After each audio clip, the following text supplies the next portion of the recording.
It is championship weekend, the Western World Championships, and in a very special edition of the Inside Lane, we welcome in the current points leader, driver for the Reinbold Underwood, number 19 AZ.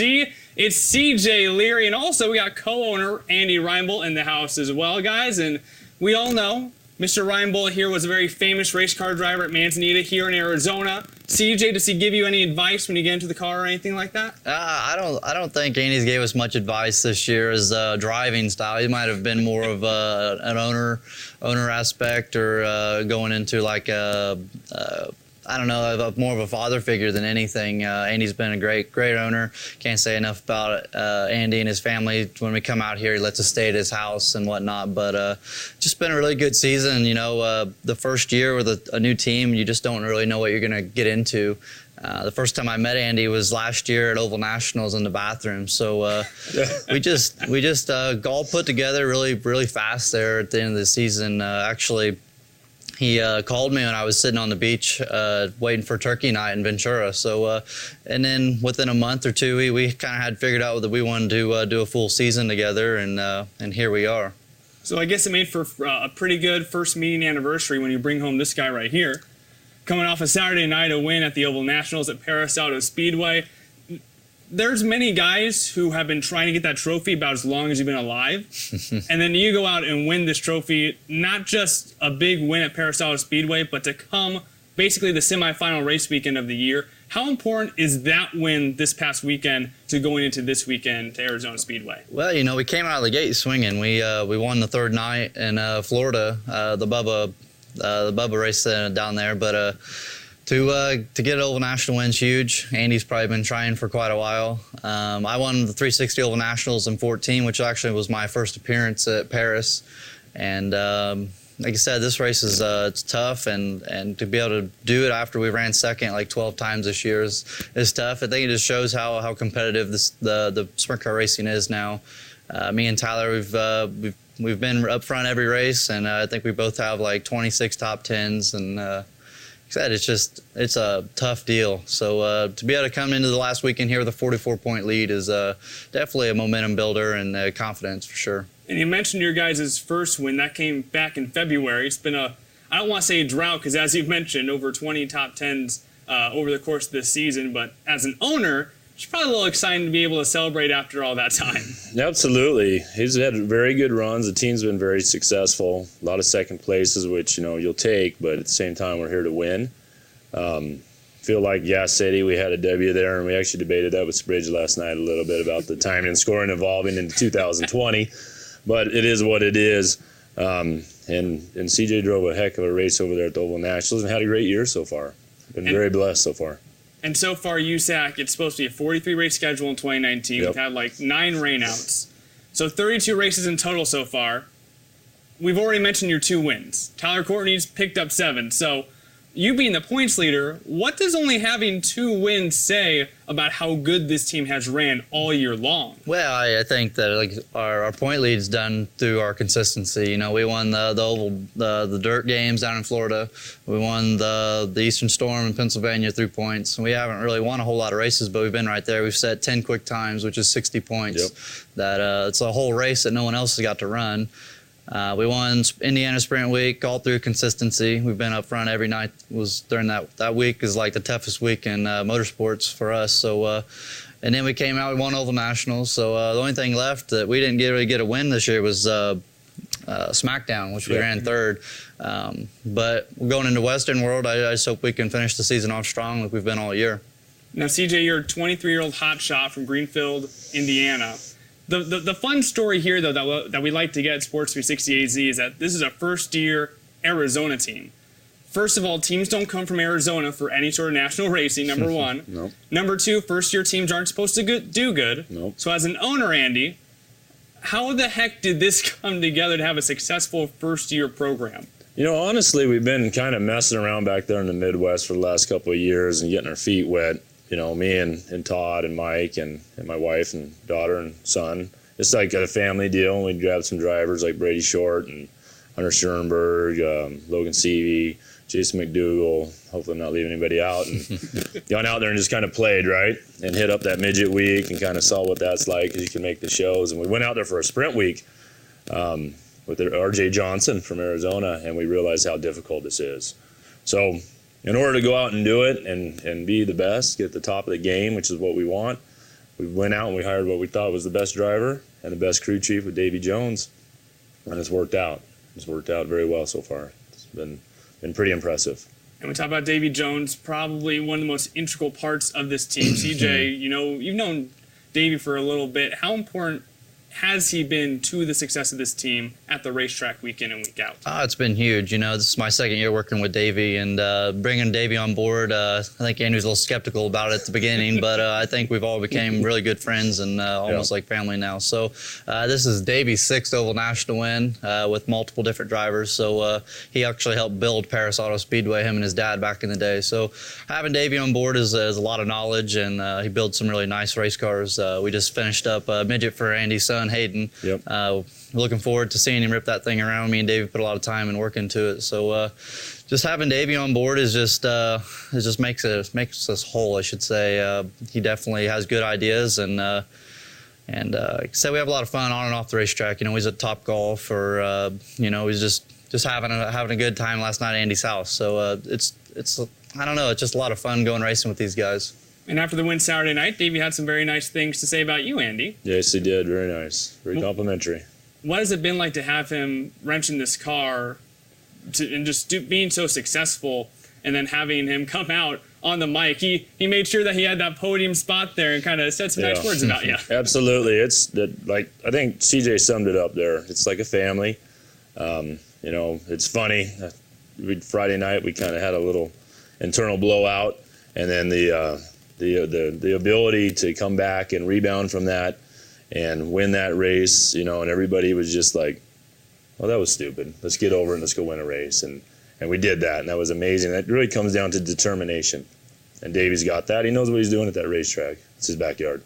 And something interesting that you're doing, Andy, when you talk about teammates, you usually go straight to NASCAR or something like that. Sure. But say this past weekend, you don't just have CJ in a car, you also have Logan Seavey in a car, you also have Hunter Schoenberg in a car, and it's been that way multiple times. And CJ as a driver, this isn't NASCAR teammates where, okay, we're on our computers and we share notes and we have team meetings. Like, what is it like being able to have teammates in a sprint car? Because that's something that no one else in the field really gets to have over the course of a weekend. Well, it's definitely not like NASCAR. We don't have radios, and we can't communicate when we're on the racetrack. And that's kind of what happened Friday night. We had an incident on the racetrack, but it's just racing. We're all out there trying to do the same thing. And the biggest thing we can share is just trying to keep up on the racetrack. The racetrack changes so much from one heat race to another. So if we can just keep up on the racetrack and have the cars tuned properly for the next event, so we can get as many points as we can, because at the end of the season, every point counts.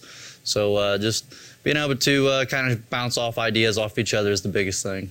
And usually it just kind of looks like, hey, look, there's 3 similar cars on the track. But Andy, how difficult is it to bring out, typically, like at Kokomo, you had 3 very competitive race cars every single night. How difficult is it to put 3 competitive 410 sprint cars on the track in one of the premier leagues of sprint car racing? It's difficult, but at the same time, again, going back to Mike McClendon and Todd Underwood, Johnny Tolliver, Rex Reinbold, my father, he's been very, very helpful in this whole deal. He's very supportive. He's worked on his cars. He maintained them for me when I was younger, when I was running a business, taking the business over from him. And my wife and my kids being out there. Everybody just gets in, they do their deal, they work hard. We try to leave Davey and CJ alone. Our primary goal is winning a championship, especially right now. We try to leave those guys alone and just, what can we do? What can we help? What can we assist with? If there's a problem in the hot pits or something like that, but they're our primary horse, and then everything else kind of falls in line. And Logan and Hunter have done a really good job. They're very competitive. And CJ, I've been wanting to ask you this question for a very long time. So let me kind of frame everything up. You're racing for an Arizona team for the USAC sprint cars. You race a little bit for Silver Crown. You're running a Meyer special, Mickey Meyer, here in Arizona as well. In the midgets, you've kind of bounced around. But in wintertime, you're running another Meyer special. The owner there is Alex Bowman, also from Arizona. Why do you keep wanting to race cars for Arizona guys? Is there something? What is the deal there? It's crazy. I don't know. That is crazy. Most of the guys in Arizona are crazy. I think most people would stay away from that. At the beginning of the year at PRI, you know, we announced the Reinbold deal, and then I was driving for Mickey Myers in the Silver Crown deal, and I was really trying to pull together the Alex Bowman deal to run the midget full season. But Alex doesn't really want to run a full season with his cars. He has probably the nicest midgets out there. So we actually talked about that on the way here. He really just wants to run Chili Bowl, keep his stuff really nice. He's really OCD. So to be able to do that with a whole bunch of Arizonian guys, we get along really good. It's a lot of fun to race with these guys. And like I said, we ended up running FMR's car part of the season, and I bounced around with Flea Ruzick and Steve Reynolds stuff. But moving on, I don't really have any midget stuff lined up, so my main focus is sprint cars. It's what I love to do. It's probably, in my opinion, it's the best racing. He likes midget racing, but that's why he just built one. So I'm just excited to see how that plan pans out. So I don't know. Like I said, I want to keep moving forward. I got a long career ahead of me. I didn't get to talk to Alex this past week at NASCAR. I did get to talk to Alex Bowman, though, in the March race, and just talking about to him, hey, your midget driver is kind of being a hotshot right now in the USAC National Sprint Car Series, and he said that he was pretty dang impressed by that. But what's your off-season looking like for the midgets? I know you're kind of throwing that word around here. So anything done yet? No, nothing really done yet. Like I said, just moving on, just Chili Bowl is the only thing I got lined up after this with me and Alex. You know, we're really good friends. We hang out and we talk about every other day. Snapchat, Instagram. You know, we're good friends. So it's just nothing different with Alex. He's just a really good, passionate guy about racing. You know, just like Amy and Andy are. We want to go win races. That's what it all boils down to. So we got a little game here we play with all the drivers who come in. Andy, since you were a driver, you get to be part of this too. All right. It's called Quick Time. I got some rapid fire questions, looking for some rapid fire answers in return. Some of these are factual. Most of them are just your opinion, though. Number one question that I always find the most interesting: favorite track to race at, regardless of what you're driving. Every racetrack's my favorite. Every given night, we race all over the country. Whatever racetrack we're at that night is my favorite. You know, I got favorites, obviously, but every night we try and go to that racetrack and we do our best. Something you didn't get to do much is Manzanita. Yep. I'd have to guess that might be your favorite track? Half mile Manzanita all day long. That sucker was fast. It's fast. This one's a little bit more factual. I want to know who was the first Indiana native to win the Western World Championship. Now, that was back at Manzanita, too, also. I have no idea. I really don't. He would probably know better than I would. I'm not the history buff. Before my time. 1982 would end up leading to 7 total Western Worlds. Steve Kinzer. Steve Kinzer. I wouldn't have guessed. Obviously, it's been a pretty magical season. Last question for you guys. Win it or lose it this weekend at Arizona Speedway, how would you describe the 2019 season first-year effort for you guys? I think it's been pretty flawless. We've had hardly no DNFs, just the one at Eldora, and it was all my fault. You know, when you race that hard, just something's going to happen. It's just been a really flawless season. We've had a lot of fun. Like I said, just Andy's made all of our dreams come true, really. So if we can cap this deal off, I think it'll be a dream season. Owner, come on. I really believe it's going to happen, first of all. Secondly, I think that it's amazing for an Arizona-based team. Yeah, we're working out of Greenfield, Indiana, and we have the best crew chief, we have the best driver, but it's still an Arizona-based team to come out of the chute. It's rookie year as a car owner between me and Todd, and go out there and win this would be absolutely amazing. It has been flawless. CJ's done a great job in the seat. We'd like to have some more wins, absolutely. We ran a lot of seconds, but it's pretty amazing.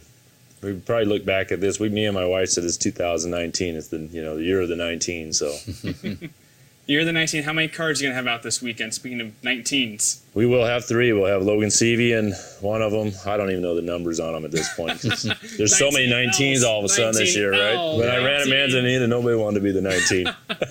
Yeah, and Hunter will be in the other car, and then obviously CJ. So no. we go out and practice tonight, see if we're fast, and go from there. Well, great to have you guys out at the racetrack, an Arizona-based team. If you want someone to root for this weekend at the Western World Championship out at Arizona Speedway, CJ Leary right here has kind of been a hotshot. He kind of leads the points right now. Going to see if the Arizona team can take home the championship. CJ, Andy, an absolute pleasure having you guys come on over in studio with us.